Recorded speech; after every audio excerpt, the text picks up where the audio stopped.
ষড়যন্ত্র, গভীর ষড়যন্ত্র, এই সরকারের বিরুদ্ধে গভীর মার্কিন এক নাগরিক ধরা পড়বার পর সেই থলের বিড়াল বের হয়ে এসেছে এবং আপনারা দেখতে পাচ্ছেন যে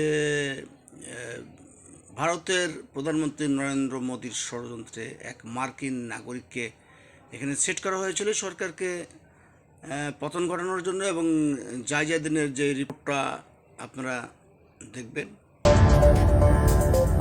ডক্টর মোহাম্মদ ইউনূসের অন্তর্বর্তী সরকারকে হটিয়ে নতুন জাতীয় সরকার কিংবা তত্ত্বাবধায়ক সরকার গঠনের মিশন নিয়ে ভারতের হয়ে বাংলাদেশে ঢুকেছে বিদেশি গোয়েন্দা সংস্থার এজেন্ট। দেশে ঢুকেই প্রথমে ছিলেন হোটেল সোনারগাঁওয়ে, পরে ওঠেন গুলশানের একটি ফ্ল্যাটে। এরই মধ্যে সরকারি উচ্চ ও নীতি নির্ধারক পর্যায়ের একাধিক কর্মকর্তা, বিভিন্ন রাজনৈতিক দলের প্রভাবশালী নেতা ও ব্যবসায়ী মহলের সঙ্গে গোপন বৈঠক করেছেন। শুধু তাই নয়, বাংলাদেশে একটি রাজনৈতিক দলও চলছে ওই বিদেশি গোয়েন্দা এজেন্টদের টাকায়। দলটি চিত্রনায়ক ইলিয়াস কাঞ্চনের জনতা পার্টি। রাজধানীর মন্ত্রীপাড়া মিন্টো রোড থেকে বিদেশি গোয়েন্দা সংস্থার এজেন্ট দাবি করা রহস্যময় বাংলাদেশি বংশোদ্ভূত মার্কিন নাগরিক এনায়েত করিম চৌধুরীর গ্রেফতারের পরই সামনে এসেছে এমন চাঞ্চল্যকর সব তথ্য।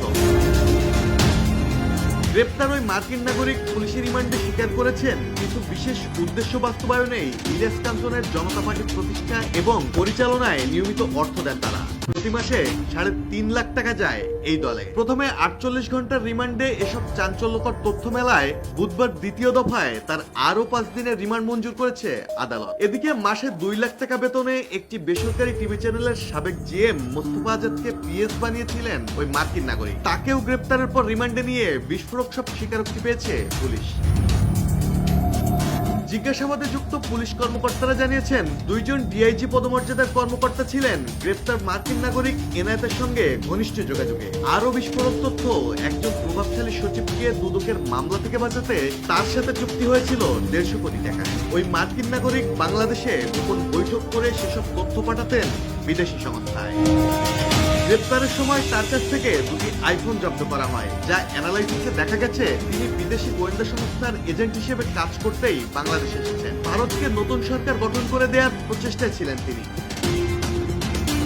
সম্প্রতি ঢাকার মন্ত্রীপাড়া এলাকায় সন্দেহজনকভাবে ঘোরাঘুরির সময় এনায়েত করিম চৌধুরীকে আটক করে আইন শৃঙ্খলা বাহিনী। নাটকীয়ভাবে শুরু হওয়া এই কাহিনী এখন কেবল এক ব্যক্তিকে ঘিরে নয়, বরং জড়িয়ে পড়েছে দেশের রাজনীতি, সরকারি শীর্ষ আমলা আর বিদেশি গোয়েন্দা নেটওয়ার্কের অদৃশ্য জটিল খেলায়। প্রশ্ন উঠছে, ভারতের হয়ে ডক্টর ইউনূসকে হটানোর মিশনে দেশে ঢোকা বিদেশি এজেন্ট কি শুধু একজনই, নাকি গোপনে এনায়েতের মতো আরো অনেক এজেন্ট ভারতের হয়ে নীরবে কাজ চালিয়ে যাচ্ছে, যারা ধরাছোঁয়ার বাইরে থেকে রাষ্ট্রের স্পর্শকাতর সব তথ্য পাচার করছে বিদেশে। আর বিদেশি এজেন্টের টাকায় ইলিয়াস কাঞ্চনের রাজনীতি কতটা অস্থির করবে বাংলাদেশের বর্তমান প্রেক্ষাপট।